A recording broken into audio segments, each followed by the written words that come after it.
পাবনায় প্রায় ১৯ কিলোমিটার সড়কের সংস্কার ব্যয় ধরা হয়েছে ১৯ কোটি টাকা।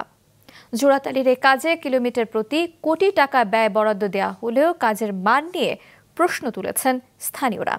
রাতুল ইসলাম সুমনের ক্যামেরায় উৎপল মির্জার রিপোর্ট। এটি পাবনা সুজানগর আঞ্চলিক মহাসড়ক। ১৯ কিলোমিটার এ সড়কের বিভিন্ন স্থানে খানাখন্দের সৃষ্টি হলে সড়কটি মেরামতের জন্য কিলোমিটার প্রতি প্রায় ১ কোটি টাকা ব্যয় বরাদ্দ করে সড়ক ও জনপথ বিভাগ। সড়কের বিভিন্ন অংশে চলছে মেরামতের কাজ। এই কাজের আওতায় সড়কের ক্ষতিগ্রস্ত বিভিন্ন স্থানে পিচ পাথর তোলে, আবার কোথাও কোথাও খানাখন্দে পিচ পাথর ঢেলে চলছে মেরামত কাজ, যে কাজ নিয়ে নানা অভিযোগ করেন স্থানীয়রা।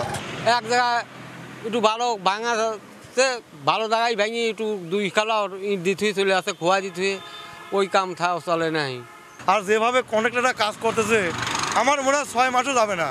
রাস্তা তো ২ দিনও থাকবি না, আষাঢ় মাসে ঢল পড়লে মানে একেবারে গুলা হয়ে বাড়া চলে যাবি সব। পাবনার অন্যতম আঞ্চলিক এ মহাসড়ক দিয়ে প্রতিদিন বিভিন্ন গণপরিবহনে ৫ ইউনিয়নের অন্তত লক্ষাধিক মানুষ চলাচল করেন।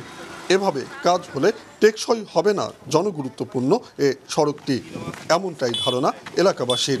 এটা লামসাম কিছু কাজ করে এরা মোটামুটি যারা কন্ট্রাক্টর বা ঠিকাদার আছে তারা টাকাটা নিয়ে যাবে। আমরা আগে দেখেছি ভিটামিন দিয়েছে, মানে যাকে বলে পিচ মাটি, এখন রাস্তার পার দেয় লেখা পুরা মোবিল দিয়ে কালা করে, এগুলো তো দেখার লোক নাই। তবে সড়ক ও জনপথ বিভাগের সংশ্লিষ্ট প্রকৌশলী জানান, এখানে অনিয়ম করার কোনো সুযোগ নেই। ঢাকা ও রাজশাহী থেকে নিয়মিত মনিটরিং করা হচ্ছে। পুরো রাস্তার কাজ করতে প্রায় ৩০ কোটি টাকা লাগতো, সেখানে স্বল্প খরচে ১৯ কোটি টাকা ব্যয়ে কাজটি সম্পন্ন করা হচ্ছে। প্রায় ৭০% কাজ শেষ হয়েছে। আগামী জুন মাস নাগাদ বাকি কাজ শেষ হবে। ওয়ালটন ফ্রিজ কিনে অনেকের মতো আপনিও হয়ে যেতে পারেন মিলেনিয়াল সেরা পণ্যের সেরা অফার।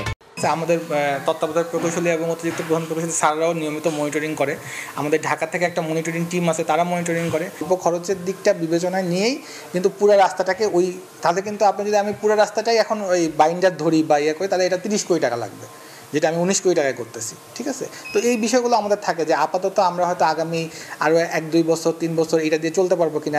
পাবনা সড়ক বিভাগের দেওয়া তথ্য অনুসারে এ কাজের আওতায় পাবনা সুজানগর সড়কের ৩ কিলোমিটার সড়ক পূর্ণাঙ্গ পাকাকরণ, মাঝে ১৬ কিলোমিটার সড়কের মেরামত, এ সড়কের সংযুক্ত আরও ৩ কিলোমিটার সড়কের আংশিক মেরামত এবং ১ কিলোমিটার ঢালাই সড়ক তৈরি করা হচ্ছে।